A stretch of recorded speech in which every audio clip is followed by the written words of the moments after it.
said that, psychiatrists are the only field that doesn't look at their actual organ that they're treating and diagnosing. They just hear you come in there and say you got some issues and problems, and they diagnose you with a roundabout of things. And they misdiagnose a lot. And mental illness in our community is very bad. But nobody's going through the hood and giving brain scans to see if this is a brain issue. So therefore, a lot of the cats that we see that we know had issues, they would never get the proper help that they need. So I think about those things because one of the things I want to do is actually create some of these mental health facilities, but I want to be able to get us brain scans because I got brothers and I got family that have these issues. And no matter how much amount of talk therapy that you give them, nothing will change the condition until they change the brain. But what he did was by showing people their brain scans, he was able then to give them brain therapy. But what he realized is that when they became aware of exactly where the problem was, then they start fixing it just through awareness. But when we're not aware of what's going on with us, we're diagnosing all of the effects and the symptoms and not the cause. So this is why I know we can't get away from history because we need to be diagnosed. When we talk about Black American history, we talking about the medical history of Black America. We talking about the trauma-based history of Black America. So therefore, when you can identify what your adverse childhood experience was, that increases the rate of you having suicide, depression, anxiety, going to jail, dying early, being diseased. Now we know why. And when you know why, then your brain goes to that area, your mind goes to that area, and it starts to solve the problem because you can focus on that area and start regenerating and healing yourself. So every time you hear me talk about a problem, say, what's the solution? It's the opposite. So we need the values again. We need high-level conversations to change the type of content that we intake so it changes the way we think. So therefore, we got almost 30 million views on high-level conversations. And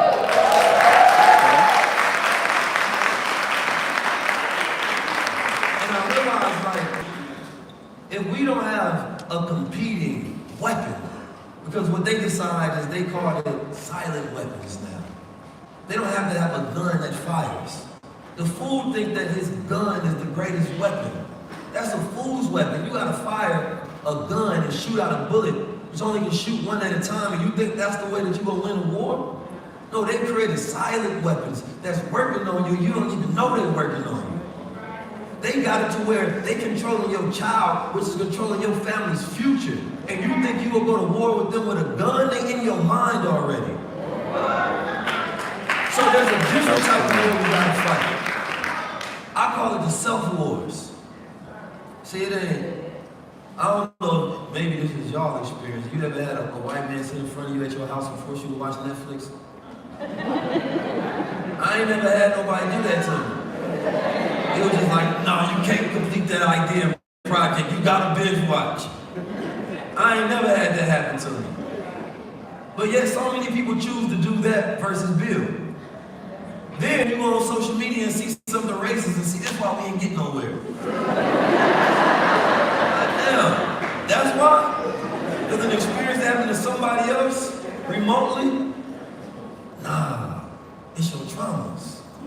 See, when we don't want to do the hard thing, we need to distract ourselves so we can do something that feels good instead of it. We start to emotionally numb. You don't want to feel the guilt. You don't want to have to control your energy and do that work. So let me do something else that allows me to not think about it. So scrolling is a form of emotional numbing. Binge watching a television show when you know you're supposed to be working instead of doing the hard thing. That's a trauma-based response. So we are trauma victims growing up in America because anxiety is high as hell right now. Every time you hear about a problem, before you can process that problem, it's a new problem. And then as soon as you start to develop on this problem, the understanding a new problem comes. Because they need to keep you in a state of unrest. They need to keep you in a state of anxiety. We need to make sure that you never get relaxation. Because in that beta state of relaxation, that's where your imagination becomes active. That's when you start to have ideas. That's when you're not in survival mode, you're thriving. That's when you're looking around and thinking about this abandoned building and how you can own it and how you can revitalize your community. That's when you're looking at the wealth opportunities in this Instead of just, man, that brother said, what he said about the AI, man? Damn, that was cool. Let me scroll. That's a mind that's not working. Because a well-working mind said, let me stop right there. That was enough information. I don't need to try to get me another fix of serotonin and dopamine that makes it feel rewarding to go learn something else before I execute. So we become addicted to the information as if it's entertainment, instead of being addicted to execution and that feeling of accomplishment.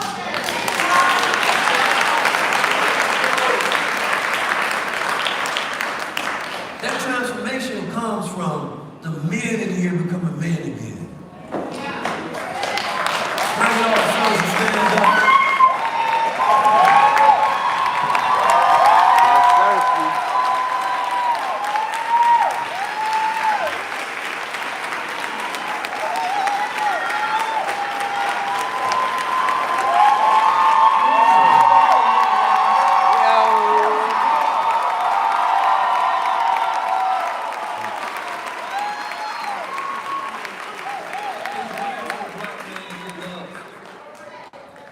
It's rare for a black man to get empathy, understanding. Like the Lord said again, say, I love you, black man.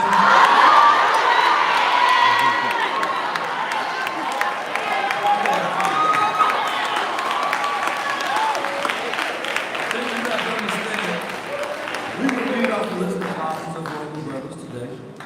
It might be kind of long. Or we can think about all the things that's good. Stand up, keep standing up. I know you're strong.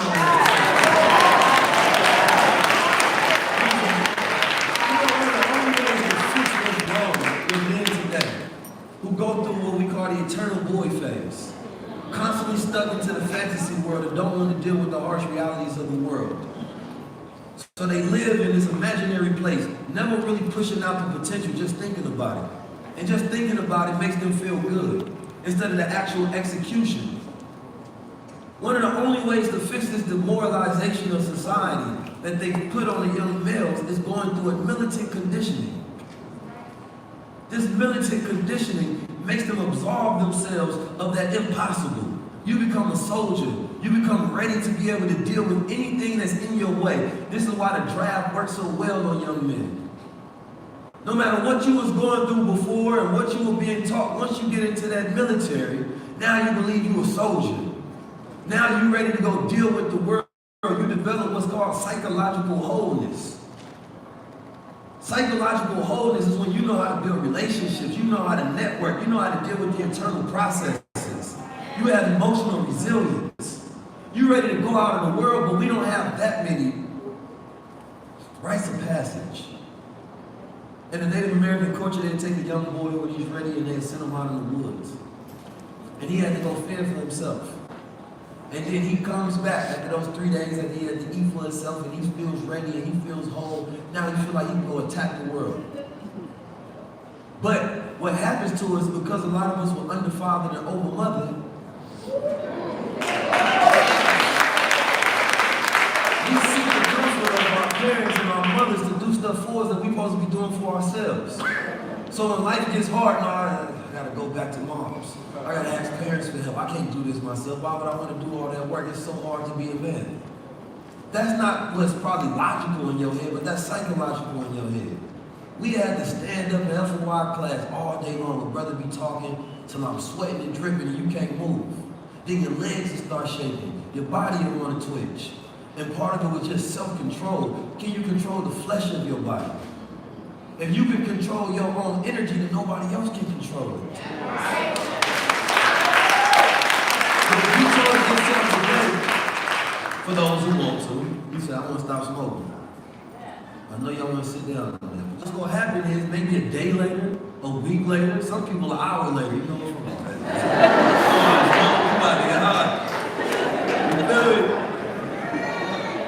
Y'all felt that was too much.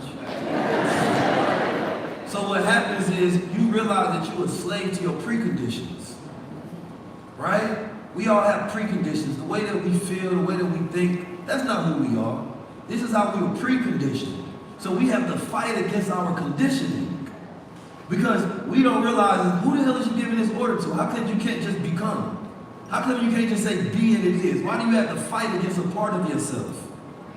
And so what we have to deal with is our shadow selves. That part of the self that only we know about. That private part of ourselves. Problems and issues.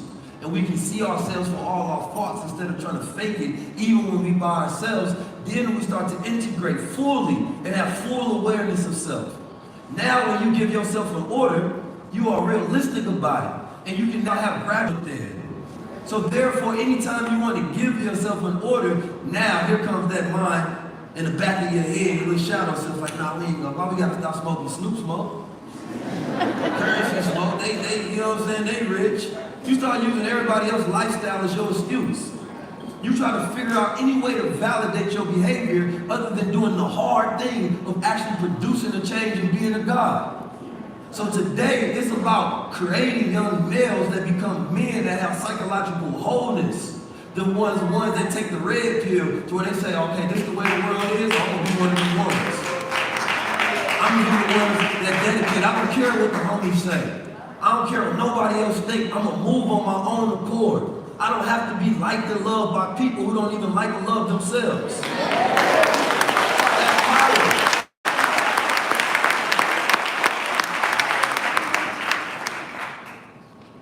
Fellas, y'all can sit down on time.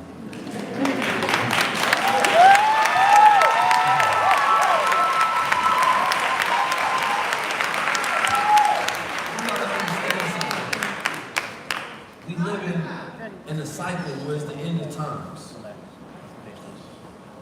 It's not the end of our time, but it's the end of time of those who had conquered time.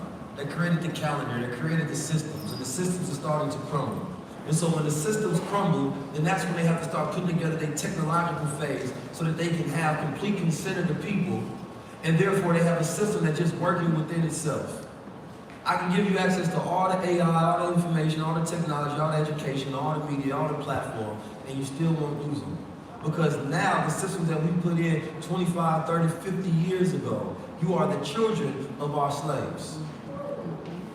Instead, today I see black men becoming brilliant. I see us building and architecting and engineering, creating our own processes and systems. I see us putting together our own means of mediums of media. I see us becoming leaders instead of followers. I see us eating healthier. But the media doesn't propagate that because you pay attention to it and you magnify it and it becomes magnetized to you. And we start to give birth to more of those things.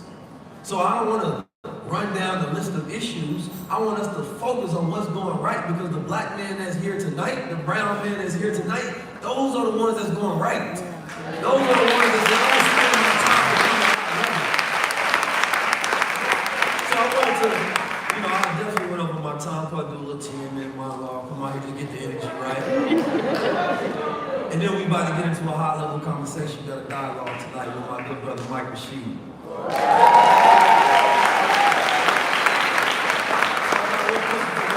Get started. Are we low level or high level? Are we low level or high level? High level. High level conversation there. Come on, Mike Rashid.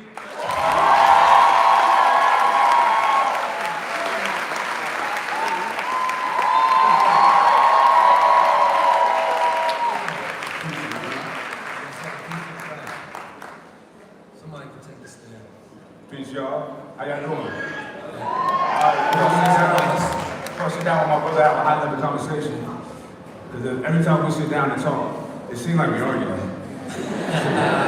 But what we're doing is challenging each other to help expand consciousness, intelligence, perspectives, things of that nature. We care about each other as my brother.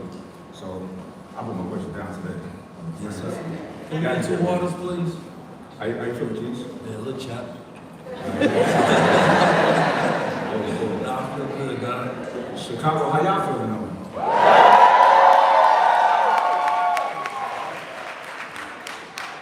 I would appreciate it if y'all could give my baby Bo a little bit more love than that.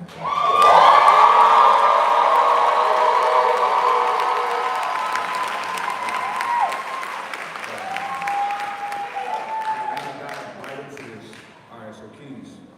Alright, so also my merch. You got merch here, right? So y'all make sure y'all get my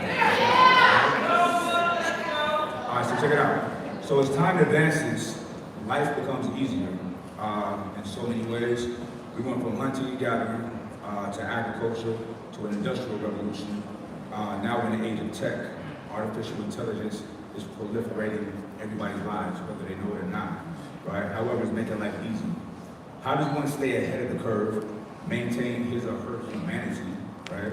And use these modern advancements to their benefit? That's a great question. First, it starts with self-awareness, because the reason I always break down the social engineering, you have to know if something is using you or you're using it. And you can't do that unless you're self-aware of who you are. And therefore, you're using it for the right, authentic purposes. AI, specifically, was created based on the human neocortex. They took all of the processes of the way the human being work, and they put it into machines and algorithms, right? And people are afraid of it because it can spell out a very dystopian future, right? Especially with CBDCs, where the government creates these systems and they're going to use it to control people's behavior. And it's going to be the last point where they don't need consent of the public because they have systems that just operate and control everything.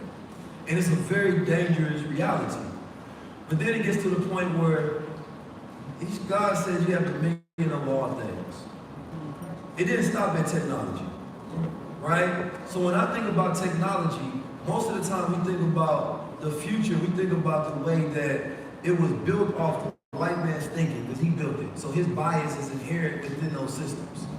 We don't think about it, and what would we do if we use it, right? What are the problems that we have? How can we scale our operations by utilizing resources that normally we never had access to?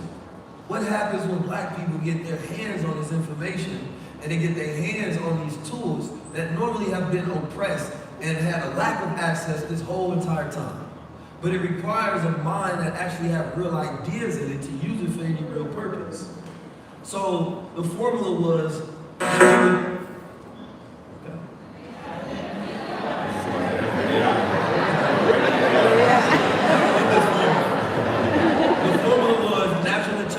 plus artificial intelligence equals enhanced intelligence, right? So we have natural intelligence systems. I always say, if you had the smartest people in the world work for you, what would you tell them to do, right? A person that has nothing going on, of course, they won't see any value in it.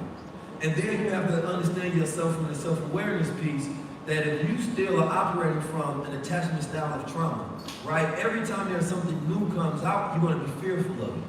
So therefore, your first response is negative because you're coming from a trauma-based place. You're thinking in survival mode. So I must think negative on everything because I'm trying to survive, right? But when you're thinking from a place that's operational and you're thinking thriving, when white people get together, they think, okay, there's going to be issues and problems, but how are we going to control this? They're operating out of a place of abundance that they've been having for generations. And we're coming from a place of not, right? Right. So you're right. So we are coming out the gate, side-eyeing everybody, not trusting anybody, right? And coming from a poverty mindset. But that's changing. Right. And it's a necessity. We naturally think negative so that we can survive, right? We don't want to trust everything, and we shouldn't at all. But when that becomes your main frame of thinking, and you don't know how to think of the alternatives as well, okay, well, now that I've looked at the negatives, what are the pros? If your mind never goes to the pros, it never goes to the positive. You don't become future-oriented, right? And thinking about, okay, what's the outlook, and when I get control of this, how can I now increase my means, right?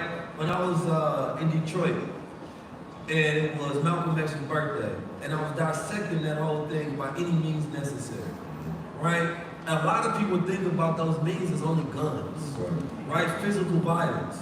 But knowledge is a means. Technology is a means. So if we have to get freedom and justice and equality by any means necessary, then how come we're not going to use the means of technology? No, you're right.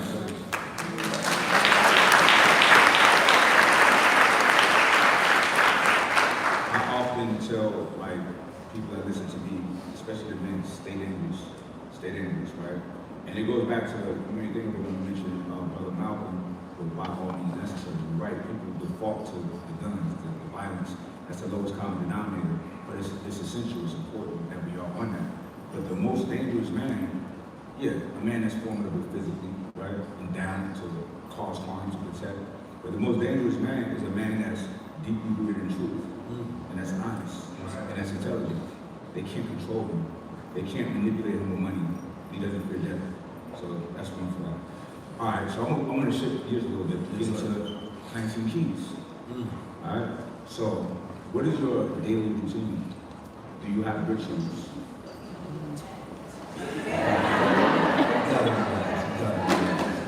Trying to be a righteous brother up here, man. Got golden child in the audience. Come on.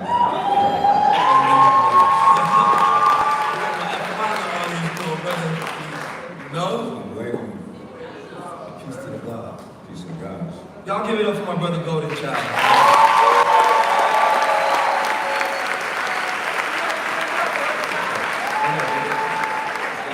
That brother, number one, he's one of the critical voices when it comes to the music, but also what he does in the community is pivotal. You understand me? The work that he does with young people and the work that he does in the communities. When people are often say, what y'all doing about what's happening in Chicago? There's brothers that have boots on the ground. And that brother is one of them. So that's why I wanted to speak on my brother.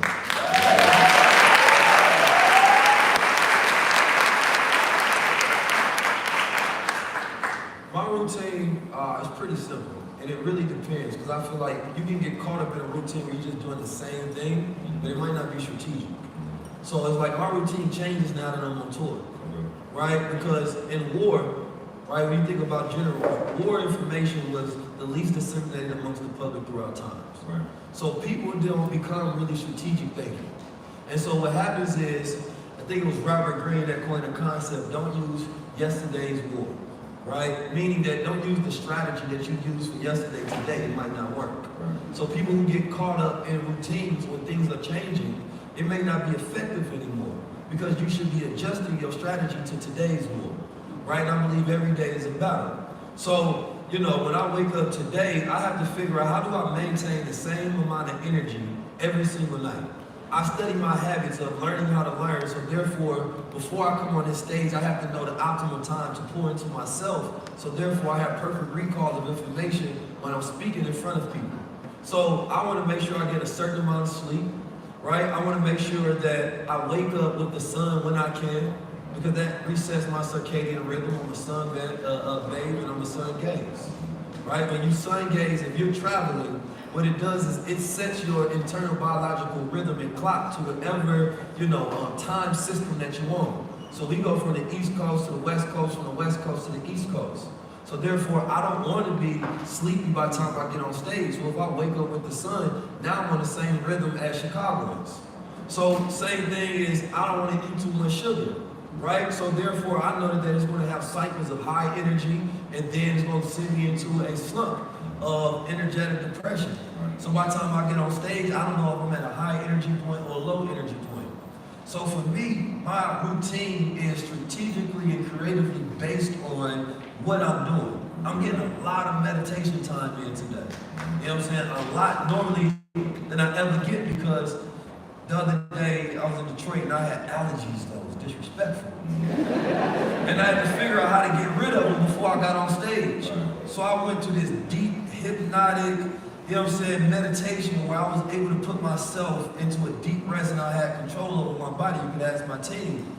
And it felt like 5 minutes, but I was in there for like 33 minutes right before I got on stage. And one of the affirmations was in it that I am not my body, I am my mind, right? So it allowed me to let go of my bodily systems and let them rest, because my nervous system was constantly being triggered by something.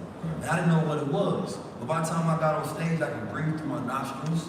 You know what I'm saying? I didn't sneeze not one time, and I was able to get through it. So that's what I mean, that a lot of people may be using, a routine that worked last week, but the circumstances have changed. The war has changed.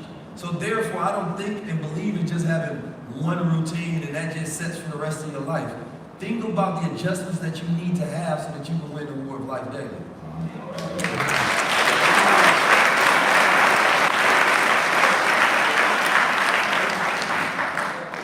Since my field is fitness, nutrition, health, I want to add on to what you said about him when he says. Probably working out, by the way. Just a lighting,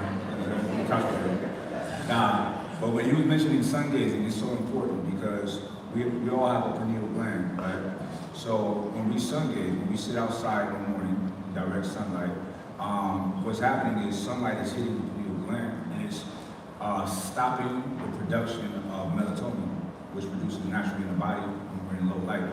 That makes us sleep, it makes everything shut down. And it starts the production of serotonin.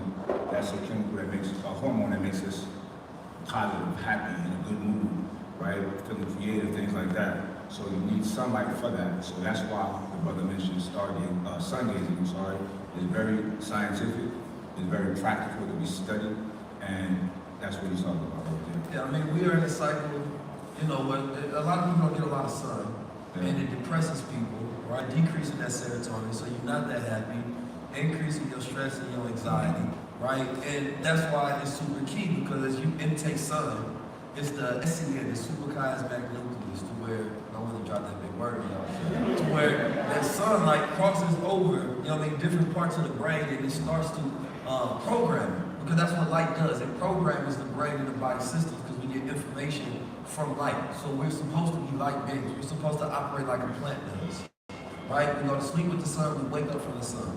And a lot of issues and problems that we have, we think of something other than the very simple things is that we're no longer connected to nature, right? So we operate based on the city's time and the city's rhythm, and it's artificial. So therefore, just by our natural or the unnatural routines that we have, we become mentally sick, right? We have brain health issues and body health issues because we're fighting constantly, going against our biological rhythm, and we're never in flow. So when you live within flow, life becomes easier, you're relaxed. That's wealthy people time. That's a fact.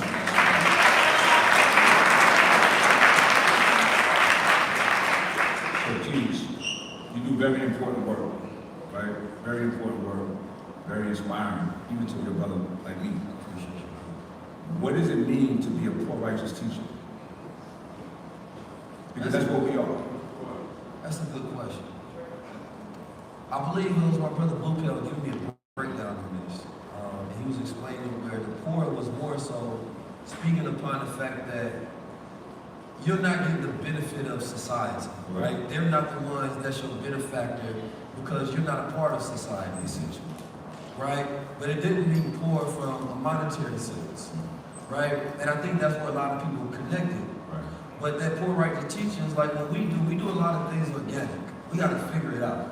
A lot of people look at black brilliance as a byproduct of the Illuminati, right? That if we become successful in our community and we get in rooms that other people haven't strategically found themselves in, then it had to be the white man. So what we end up doing is we believe that black success is a byproduct of the devil instead of God, just by that thinking. So when we see somebody successful, we don't want it for ourselves because we think it's wrong. Instead, the way I look at it as the poor righteous teacher is that you have to figure out your strategies on how to win in this war. It's not made for you. It's not made for a masculine, black, intellectual man to figure out how to create a tour around the world where there's thousands of people showing up. This ain't really going to happen.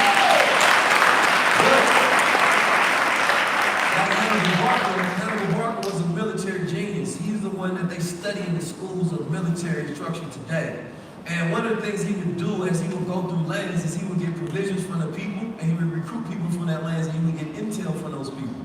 So he learned diplomatically how to build up his army, right? And what we do is I realize that in these corporations, there are good people in these corporations. And the people, the mindset have changed today, right? So a lot of people don't even be wanting to work a job. So they try to figure out a way, well, how can I add something socially good? Well, I listen to 19 Keys.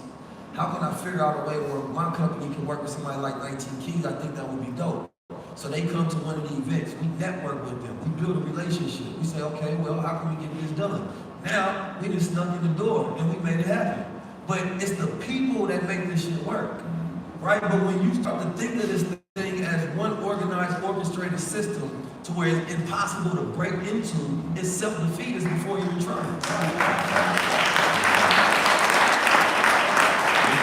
I tell people all the time, people think the government is a big, powerful entity, and it's not. I says, the government is just a bunch of niggas with jobs. That's a fact. That's it. You know what I'm saying? They don't own it. They're not powerful, right? And we don't challenge them. And we have to challenge. One thing about America in its infancy stages that I respect, at least, is they fought for their sovereignty. You know what I'm saying? They challenged everything. They challenged the monarchy and Britannia, and they got their freedom, right?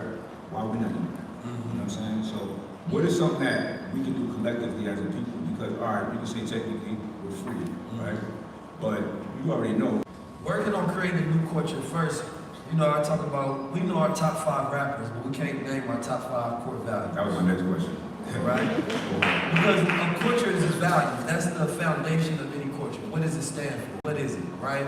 So when you look at what is our culture, you have to look at what are the values of our culture, right? And so a lot of us couldn't name what the values of our culture is today. We can name what they were, right? And those values are the ones that were attacked, right? Family and unity and community. Right, so what we're doing today is creating a new culture that's based on, you know, paying attention to education and being high level and coming together as a community, right?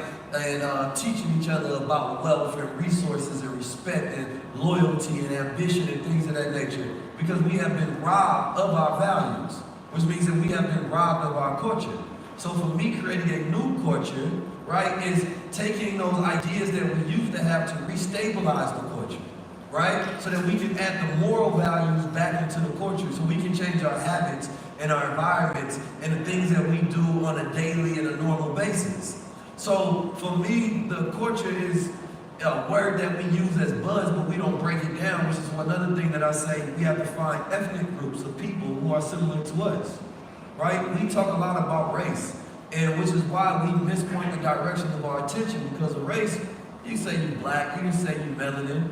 But that doesn't mean you're the type of black that I am, right? That doesn't mean you have the same mission, vision, and values, the same principles, the same morals, the same belief in God or vision for the future. So I need to find people who have those same things in alignment. That's my brother and sister.